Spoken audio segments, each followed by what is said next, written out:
En mayo de 2022, la desaparición de una joven mexicana junto a su pequeño hijo consternó a todos los pobladores de una pequeña parte de la Ciudad de México.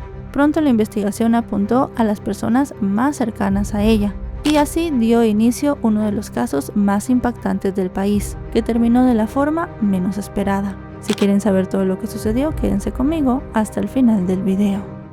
Hola a todos, ¿cómo están? Mi nombre es Lesma, espero se encuentren muy bien. Yo como siempre muy contenta de poder estar un día más aquí con ustedes, muy agradecida de que me estén viendo donde quiera que se encuentren.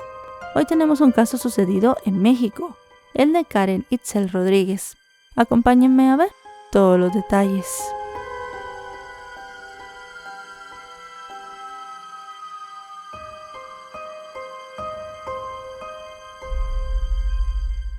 Karen Itzel Rodríguez Barrales nació el 9 de octubre de 1995 en la alcaldía de Xochimilco, en la Ciudad de México, en México. Fue la mayor de los 4 hijos de un matrimonio conformado por una mujer llamada Nadia Barrales y un hombre de nombre Javier Rodríguez. Los seres queridos de Karen afirman que era una niña inteligente y muy dedicada a sus estudios. Según ellos, nunca recibieron quejas de la escuela por la jovencita, y al contrario, eran muy felicitados por su rendimiento académico. Incluso obtuvo varios diplomas porque siempre estuvo en el cuadro de honor.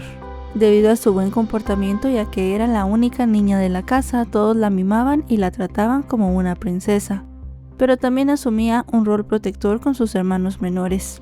Según su mamá, desde pequeña Karen tenía clara la vocación que quería seguir en el futuro, ya que siempre decía que quería ser dientóloga. Con esto expresaba su interés en estudiar odontología. Así, la niña dedicó una gran parte de su vida a prepararse para este sueño. Estudió mucho y logró su meta de ingresar al Instituto Politécnico Nacional para cursar la carrera. Allí también se ganó el aprecio de compañeros y profesores, que la consideraban una joven muy tranquila y segura de sí misma. Parecía que la vida iba muy bien, hasta que todo dio un giro decisivo, cuando conoció a otro estudiante llamado José Luis Galicia Palomares, que tenía 7 años más que ella. José Luis comenzó a cortejarla, y si bien al principio Karen no mostró mucho interés porque era todo lo opuesto a ella, al final comenzaron a tener un acercamiento. Ya después de unos meses, Karen finalmente aceptó ser su novia. Para ese momento ella tenía 20 años y él 28. A todo el mundo le tomó por sorpresa esta relación porque, como ya dije, ellos dos eran muy diferentes. Como sabemos, Karen era muy estudiosa y José Luis era conocido por ser un holgazán. Pero cuando empezaron a ser pareja, algo cambió. Las notas de José Luis comenzaron a subir de manera inesperada. Parecía que la pasión de Karen por los estudios había ayudado al hombre a tratar de seguir adelante. Incluso comenzó a trabajar en su tesis de grado, aunque muchos creen que fue Karen quien la escribió. Sea como sea, el hombre terminó por graduarse después de muchos años de estar estudiando. Tenía 29 años y Karen 21. A ella por su parte todavía le faltaba un poco para graduarse. Al final de cuentas seguía teniendo mucha pasión por los estudios y por distintas materias, especialmente las relacionadas con el laboratorio. Sin embargo, cuando estaba más o menos a la mitad de la carrera ocurrió lo imprevisto. Karen quedó embarazada. Ante esta situación, José Luis se presentó ante los padres de la joven para formalizar la relación y decirles que se iban a casar, algo a lo que los padres de la joven no se opusieron. Pensaban que la pareja se veía muy enamorada, eran jóvenes y les estaba yendo bien, así que era lo mejor formar un hogar juntos. Con esto comenzaron a organizar todo para casarse antes del nacimiento del niño, pero lastimosamente cuando faltaba más o menos un mes para la boda, el padre de Karen falleció, por lo que tuvieron que dejar todos los grandes preparativos y simplemente hicieron una ceremonia sencilla, a la cual solo asistieron los más allegados. Después del matrimonio, la pareja se fue a vivir brevemente a casa de la familia de Karen. José Luis se mostró como un esposo cariñoso y devoto, y se ganó la confianza y el aprecio de todos. No obstante, después de un tiempo, Karen informó que se iban a mudar, específicamente a una casa propiedad de los padres de José Luis, llamados Marta Beatriz y José Luis Galicia, a quien más adelante nos referiremos solamente por su primer nombre para evitar confusiones entre padre e hijo. La joven explicó que José Luis quería que vivieran en la casa familiar porque supuestamente estarían más cómodos cuando naciera su hijo, ya que era un inmueble más espacioso. Nada en ese argumento hacía pensar que las cosas estuvieran mal, pero la madre de Karen realmente no estaba de acuerdo con eso, ya que ella conocía la casa y no veía que fuera muy espaciosa. Además de eso, también vivían el hermano de José Luis llamado Luis Enrique, quien estaba casado con una chica de nombre Valeria, y su cuñada llamada Edinari, con un hijo adolescente.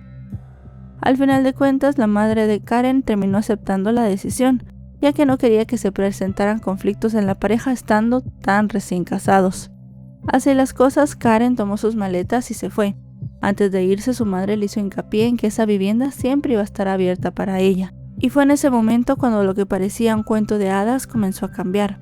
Cuando Karen y José Luis llegaron a la casa, la convivencia se volvió muy mala, específicamente la de Karen con su familia política. La primera persona que le hacía muchos desprecios y la humillaba era su suegra. Discutía con ella sobre cómo preparar la comida o sobre cómo lavar la ropa. Karen evitó confrontar a la mujer y fue respetuosa con ella, pero una vez se dio cuenta que las disputas eran constantes, decidió decirle a José Luis lo que pasaba. Ella quería volver a casa de su madre, o si bien él quería vivir solo, quería que empezaran a buscar un lugar para poder hacer su vida. José Luis primero dijo que estaba de acuerdo con esta decisión, pero cada vez que Karen tocaba el tema para empezar a buscar un lugar para irse a vivir, él le daba largas o simple y sencillamente ignoraba el asunto. Ya el 26 de noviembre de 2017 nació el hijo de Karen y José Luis, a quien llamaron Javier Naim. La familia estaba muy feliz con la llegada, y Karen comenzó a ser una madre devota. Pero apenas el niño creció lo suficiente, ella retomó tanto su trabajo como sus estudios. Le faltaba muy poco para graduarse y además de eso también necesitaban un ingreso extra. Esto no fue bien visto por su familia política.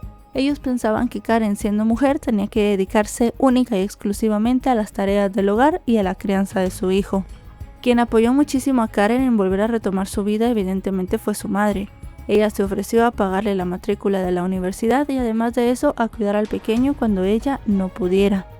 Pero ese deseo de Karen de salir adelante no hizo sino intensificar los ataques que recibía de su suegra, quien la tachaba de mala madre. Según los informes, la mujer se quejaba constantemente afirmando que su nieto era travieso y que rompía muchas cosas de la casa.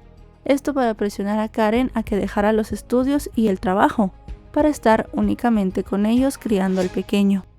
La joven entonces decidió confiarle a su madre que no se sentía a gusto en la casa y que estaba contemplando la posibilidad de mudarse sola con su hijo a otro lugar.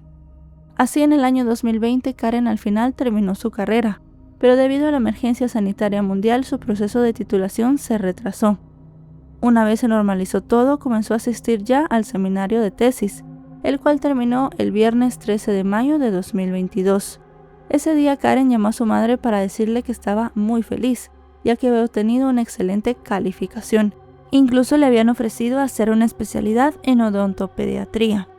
Madre e hija estaban muy felices y acordaron que iban a celebrarlo con una comida el domingo 15 de mayo. Pero al final ese día no pudo asistir y terminaron acordando que la comida se realizaría el día jueves 19. Karen le dijo a su madre que iría a su casa al salir de su trabajo más o menos a las 3:30, mientras que José Luis llegaría por su cuenta con el niño y todos celebrarían, pero la comida nunca llegó a concretarse. Eran alrededor de las 3 de la tarde cuando Nadia recibió la llamada de un número desconocido. Cuando atendió, solo pudo escuchar del otro lado una voz femenina que gritó la palabra mamá, y de inmediato la llamada se cortó. Estaba casi segura que era la voz de su hija, pero para estar más tranquila la llamó. De inmediato esas llamadas eran desviadas al buzón de mensajes, así que Nadia insistió y tras varios intentos fallidos comenzó a preocuparse. En eso llegó José Luis sin el pequeño Javier, y cuando Nadia le preguntó por Karen, él respondió que justamente había ido a buscarla, porque no había podido comunicarse con ella en todo el día. Esto obviamente alarmó a la mujer, pero José Luis respondió tranquilamente que Karen había salido de casa a las 7 de la mañana y que iba a algo relacionado con sus estudios, específicamente a entregar su tesis. La mujer también preguntó dónde estaba su nieto y el hombre respondió con evasivas. Para Nadia este comportamiento era demasiado extraño y además Karen prácticamente hablaba todos los días con ella y nunca dejaría solo a su nieto, así que fue inmediatamente a denunciar la desaparición. Allí le indicaron a la mujer que como José Luis había sido la última persona que la había visto y además era su esposo, era él quien tenía que presentar el reporte. Así las cosas, en su declaración a las autoridades, el hombre repitió el relato que ya le había dado a su suegra. Su esposa había salido de casa para dirigirse a algo relacionado con sus estudios y luego de eso había perdido la comunicación con ella. Inmediatamente se activó el protocolo correspondiente y se solicitó la emisión de un boletín de búsqueda. A la madre de Karen le sorprendió mucho una cosa de este boletín, y es que ella sentía que la descripción que estaban haciendo de la jovencita no cuadraba con cómo era ella en realidad, específicamente el peso y la forma de sus ojos. Pensaba que tal vez José Luis no había dado la descripción correcta y estaba tratando de marear a los funcionarios para que si alguien veía a Karen no la pudiera identificar. Pero sea como sea, la búsqueda de Karen empezó. Recordemos que José Luis había dicho que ella había ido al Instituto Politécnico a revisar algo de su tesis, así que las autoridades se dirigieron al lugar y comenzaron a revisar. Querían saber si en el sitio había algún rastro del que podía ser el último paradero de Karen. Pero cuando llegaron y comenzaron a ver, las cosas no eran como José Luis había contado. No había registros de que la jovencita hubiese llegado ese día, ni en las cámaras, ni en testimonios de las personas que trabajaban allí. No se le había visto por ninguna parte, y además de eso se supo que ella no tenía ninguna cita con nadie en ese sitio, así que todo comenzó a ser bastante extraño. Así las cosas, la familia de Karen comenzó a pensar que tal vez alguien se la había llevado y que nunca había llegado al instituto. Para pedir a las autoridades que fueran más rápidos en la investigación, realizaron una pequeña protesta cerrando una avenida. A esta protesta llegó la prensa local y también varias personas la publicaron en sus redes sociales. A la misma también asistió José Luis, que se mostraba como un esposo abnegado y preocupado. Así, después de varias horas durante la madrugada, la fiscalía comenzó a decir que ya tenían algunos avances en la investigación, pero que estaban esperando hacer más cateos y también entrevistar a distintos testigos. Para ese momento ya no solo la familia de Nadia había notado que José Luis estaba un poco extraño. Además de eso, seguía tirando evasivas de dónde estaba su hijo Javier. Así que las autoridades comenzaron a verlo como una persona de interés. Cada tanto el hombre hablaba con su suegra para saber cómo iba el caso. Ella siempre le decía que no había surgido nada nuevo, y muy confiado el miércoles 25 de mayo, se presentó a la fiscalía para preguntar qué estaba pasando. En ese momento los oficiales le informaron que tenían una orden de aprehensión en su contra por el delito de desaparición forzosa de personas. Se le informó que derivado de las investigaciones se había determinado que él tenía algo que ver con la desaparición de su esposa. Y unos días después, el 27 de mayo, se formuló de manera oficial su imputación. La orden de aprehensión se ejecutó y también se dio una orden de registro en su casa. Ese mismo día, los familiares de Karen protagonizaron una nueva protesta, a la cual se unieron grupos de activistas de mujeres y compañeros de la joven. Además, también se supo que según los hallazgos en la casa de José Luis, la policía creía que Karen había sido víctima de un crimen violento. La madre de la joven en la manifestación expresó que quería localizar pronto a su hija. Pues es de vital ayuda todo lo que ustedes puedan hacer por nosotros, subiendo su imagen a redes sociales, difundiéndolo. Ella el día jueves salió de su casa a dejar su tesis a la Universidad del Poli y ya no volvió a su casa ni a dar consulta en la tarde con sus pacientes. Por favor, les pedimos de su colaboración y su ayuda. Para ese momento también ya se había solicitado la activación de una alerta Amber por la desaparición del pequeño Javier, que tenía 4 años en ese momento, y había sido visto por ellos por última vez el mismo día que habían dejado de ver a Karen. José Luis, no obstante, seguía hermético a pesar de que estaba ya en el reclusorio. Así las cosas, los oficiales lo presionaron y sus compañeros de cárcel también le comenzaron a hacer distintas preguntas, y al final terminó confesando que le había quitado la vida a Karen. Sin embargo, terminó dando 3 versiones distintas de cómo habían ocurrido los hechos. En una de ellas aseguró que todo había sido accidental, que Karen se había caído y se había golpeado la cabeza, mientras que en las otras 2 decía que él la había golpeado, pero que todo había sido en defensa propia.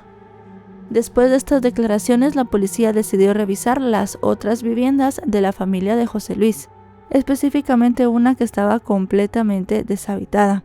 Allí se recolectaron evidencias y se realizaron pruebas forenses en cada rincón, el cual se pudo ver había sido limpiado minuciosamente. Se detectaron rastros de sangre en el baño y también en el piso superior. Las muestras fueron analizadas y comparadas con el ADN de Karen. José Luis, además, mientras la investigación avanzaba, seguía revelando cosas. Él dijo que luego de quitarle la vida a Karen ese mismo día que había desaparecido, había llevado su cuerpo a un terreno baldío y lo había sepultado. Asumió la culpa de todo lo ocurrido, pero seguía sin decir en dónde estaba su hijo. Así, las autoridades lo fueron presionando cada vez más y más. Pero en ese momento ellos no creían que él hubiese hecho daño a su hijo Javier, sino que simplemente lo había dejado con su familia, y no decía dónde estaba para que la policía no le diera la custodia a los padres de Karen. Poco a poco la investigación fue avanzando y gracias a distintas cámaras, testimonios y locación de teléfonos, se pudo saber más o menos dónde habían estado Karen y José Luis el día de los hechos. Al final se pudo encontrar el cuerpo de Karen en una zona boscosa el 31 de mayo de ese año. En un primer momento, por el estado de descomposición del cuerpo, ya que había pasado varios días desde la última vez que se le había visto, a simple vista no se pudo identificar como Karen.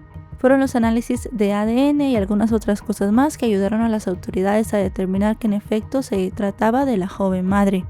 Así, ya los cargos para José Luis cambiaron de desaparición a feminicidio. Encontrar el cuerpo de Karen, aunque no era lo que querían ni lo que esperaban, fue un gran alivio para su familia, que se seguían preguntando en dónde estaba el pequeño Javier. Además, los análisis forenses llegaron a la conclusión de que a la mujer la había matado de un golpe fuerte en la cabeza, pero que antes de todo había recibido una fuerte golpiza.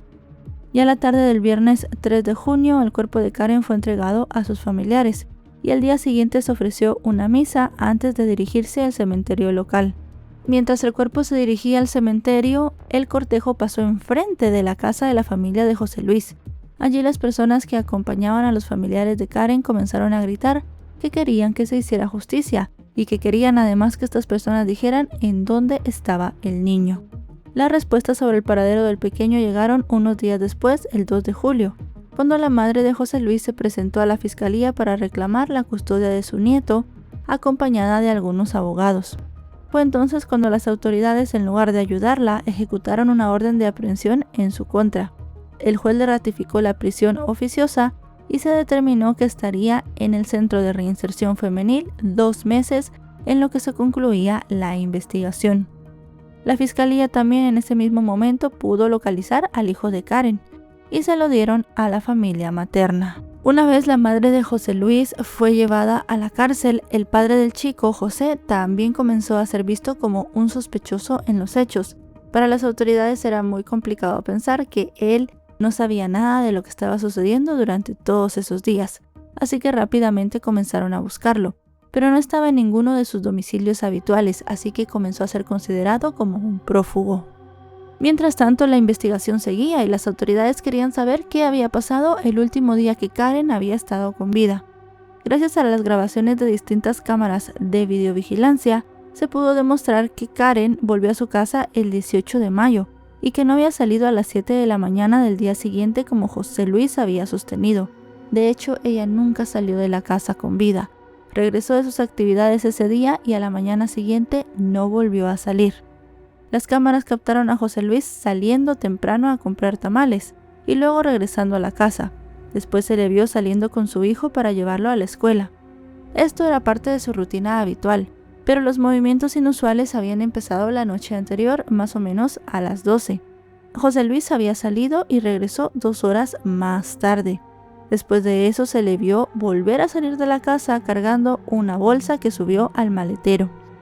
Además de eso, también se pudo ver que el vehículo no era conducido por el joven, sino por su padre. También se pudo ver en las cámaras que en el vehículo iban tanto los hermanos de José Luis como su cuñada. Un poco después, la madre de José Luis llegó a la casa y se pudo ver cómo había sido ella quien la había limpiado, ya que se le veía entrar y salir con implementos como escobas y cubetas. Allí ya se pudo mostrar que toda la familia había estado implicada en el asesinato de Karen, y que todos desde el día 1 sabían qué había pasado. Obviamente la madre de José Luis no iba a poder estar limpiando la casa en la madrugada, simple y sencillamente porque él había querido. Así las cosas, los meses fueron pasando y no se produjeron muchos avances. el padre de José Luis seguía estando prófugo y las autoridades lo seguían buscando. Al final, el 15 de noviembre de 2022 se realizó la primera audiencia en contra del hombre y se le vinculó por el delito de feminicidio. Un mes más tarde, la madre de Karen dio unas declaraciones contundentes en las que afirmaba que había muchas más personas de la familia de José Luis involucradas en el caso. Ella señalaba principalmente a los hermanos del hombre y a la cuñada de este, ya que seguramente, como vivían en la casa, sabían todo lo que había pasado. Ya para el 12 de enero de 2023 el caso sufrió su primer revés, cuando la madre de José Luis fue liberada, ya que sus abogados habían interpuesto un amparo y un juez lo aceptó. Pero aún así las investigaciones continuaron, y la Fiscalía extendió toda esta investigación a la familia de José Luis. Ya en mayo de 2023, en el primer aniversario de la muerte de la joven, sus familiares y amigos la recordaron con cariño pero con mucho dolor, y también exigieron justicia. Al final, el día 4 de octubre, un año y medio después de los hechos, el padre de José Luis fue detenido, y la madre del joven, a pesar de que tenía este amparo, también fue llevada de nuevo a la cárcel. Ambos fueron señalados por la colaboración en un feminicidio. Así las cosas, ambos fueron enviados a la cárcel y José fue a la misma donde estaba su hijo desde hacía unos meses. Al día siguiente, un juez los imputó como coautores del feminicidio de Karen. Durante la audiencia, la defensa solicitó la duplicidad del término, pero la petición no procedió y el juez anunció un lapso de 3 meses para la investigación complementaria. Finalmente, el 14 de noviembre de 2024, luego de 2 años de juicio oral, se declaró culpable a José Luis Galicia Palomares del feminicidio de su esposa Karen Itzel Rodríguez. En el fallo se reclasificaron las agravantes, diciendo que el crimen se había cometido en pandilla ya que había participado toda la familia de José Luis. Así, el 11 de diciembre se le dio la sentencia al hombre y se dijo que se le condenaría a 105 años de prisión. Además, también recibió una segunda condena de 37 años y 6 meses por el delito de desaparición, para un total de 142 años y 6 meses, una pena evidentemente simbólica pero muy contundente. Y seguramente están pensando qué sucedió con los suegros de Karen. Para el momento en el que estamos realizando este video, en febrero de 2026, sus procesos aún no habían llegado a juicio, pero se espera que tengan el mismo destino de José Luis. Y bueno, chicos y chicas, hasta aquí el video de hoy. Un caso como todos los que traemos a este canal, muy impactante. Una joven madre que quería salir adelante y que por no cumplir con los deseos de su familia política, terminó pues perdiendo la vida a manos de estas personas. Un caso muy triste y muy alarmante. Si este video les ha parecido informativo, recuerden dejarle un me gusta, recuerden suscribirse si no lo están. Actualizo 3 o 4 veces por semana y si están suscritos les llegará una notificación cada vez que yo suba un video. Ahora sí, nos vemos hasta otro caso. Adiós.